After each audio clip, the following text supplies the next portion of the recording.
Do you have to be old to be retired? Hello, welcome to my channel. My name's Douglas.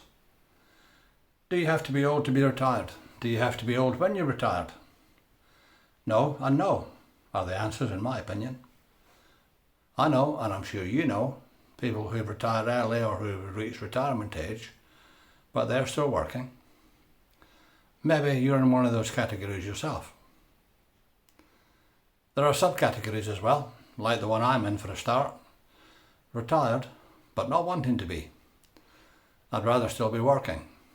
I carried on past what was the accepted standard retirement age anyway, which was 65 at the time for a man, and I had no intention of stopping. But eventually I was forced to stop at 73.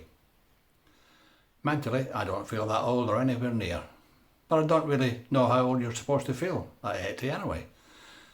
Physically it's a bit different, and I see plenty of people who seem to be in a lot worse condition than me, and I come across the odd one who's mentally not that great either.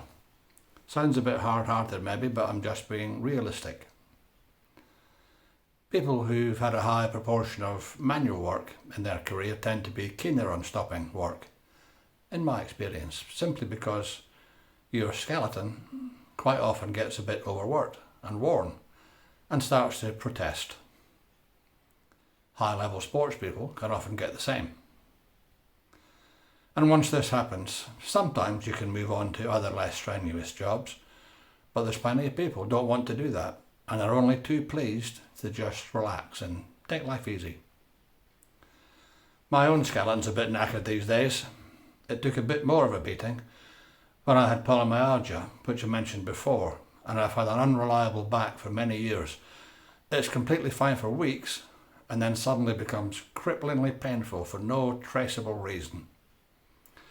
I had a dodgy knee for almost 30 years as a result of a skiing accident in Bulgaria, but I had that replaced about 2 years ago now, and it's great. Better than my remaining real knee, in fact. I also broke my ankle in the same leg 6 months before the knee replacement, which of course delayed the knee job. And I had the knee job all lined up after 2 years on a waiting list. But then came the ankle problem. The ankle break was also quite a bad one. 3 main bones all broken, plus dislocation. It required repositioning and titanium screws and plates. They were required to fix it. All good in the end though.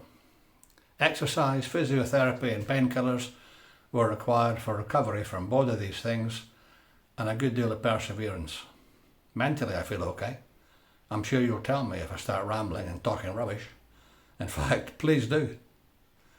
Now those people who are lucky enough to have been able to retire early because they wanted to, sometimes very early, they're all good. I know a bloke who retired at 47, having made a ton of money as a city trader. Another one who built up a business with a friend and sold out at 52, making millions out of it. He bought himself a Bentley.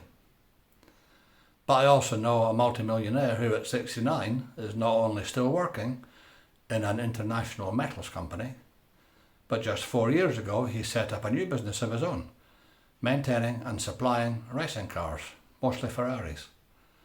So people vary a lot. None of these 3 examples, by the way, seem or act old. They're all still busy people. There's a lot to be said for the other approach though. Just gently relax, potter about, doing hobbies, or taking things up that they always meant to do but never had the time.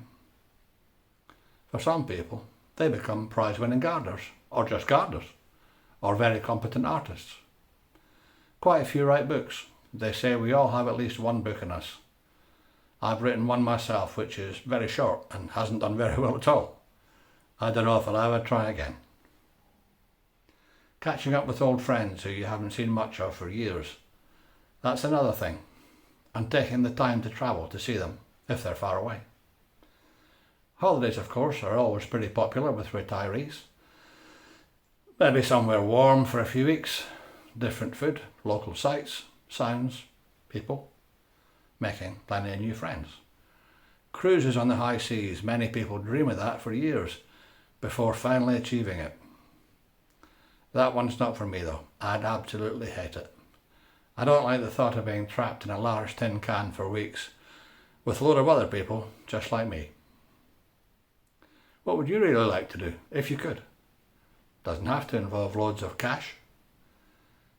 Could be you like to learn something maybe locally you can learn it, a new language, how to paint, car maintenance, dog training, dog grooming, drone flying, maybe a chess or bridge.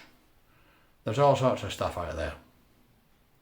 Some people choose to further their education by doing a degree in some subject they want to know more about, or just for the hell of it.